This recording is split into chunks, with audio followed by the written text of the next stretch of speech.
For me, I don't know if anybody else can relate, but for me as a Christian, I've learned I hang on so tight to things that God, you better give this to me, better give this to me. And then he pries my hand open and it's a rock and says, Dick, got something better. Make that person next to you feel safe or needed, and then I find gold. Hi, I'm Richard Giese. And I'm Sherilyn Giese. And we've been going to Westgate for about 23 years, I think. Yes. The first church I attended when I was 18 as a new Christian, there was a phrase written across the platform, and it said, "You are not your own, you are bought with a price." And it took a long time to understand what that meant. And after listening for a few years, I understood. Jesus died for me. So everything I did could be an act of worship in my life. It's amazing. Serving looks like lots of things. It doesn't always have to be challenging and difficult. You know, the last thing I did, it was grueling. It took a lot of time. That was the first time I led a project, and it had 150 volunteers, but it doesn't always have to be that.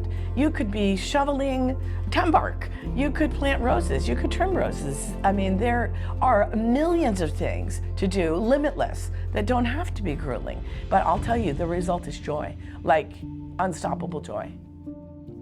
Serving at the King's Academy, I helped lead the Kentucky mission trip. In the back holler of Kentucky, we're working on a grandmother's mobile home.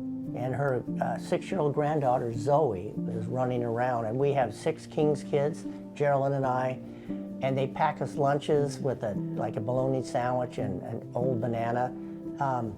And so we're throwing old banana pieces at Zoe, and she's throwing them at us, and we're running around. I'm thinking we're having the best time in the world. And then the 6-year-old Kentucky granddaughter stops, and she puts her hands up and says, "Everybody stop." And I'm thinking, we came, 3,000 miles and ruined this girl's life. And she goes, "This is the greatest day of my life," because we included her and made her feel equal. And God gives us opportunities every day to make somebody feel like they matter and include them. And just say, "Hey, I feel the same thing," or "I do the same things. I struggle with the same things." And there you go. You're serving each other and lifting each other up so they could serve somebody. So one of the things that excites us about our kids serving, back in the day, like in 6th grade, I would take them to City Team at Christmas to wrap presents. They could do that. They could do that. Kids can do a lot. They started early, and I think it stayed with them. I think it stayed with them. Last year, 2023, they did it all on their own.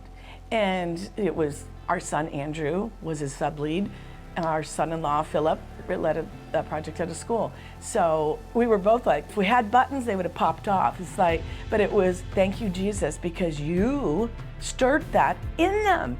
And there was great joy. It was overwhelming, bubbling joy. I spent 5 months at City Team redoing an apartment this year.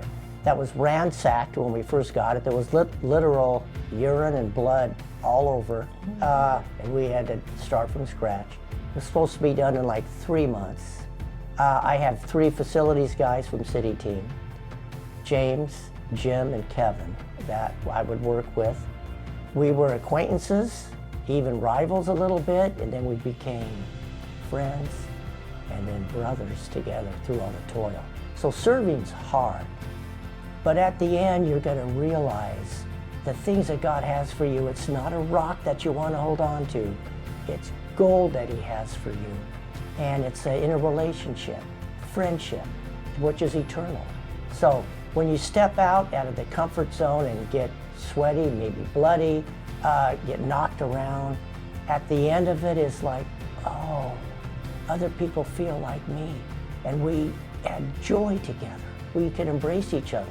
I know this person now, and they know me. I let them in, and it's okay. So God bless Westgate and the opportunity to learn who I am, and I love it.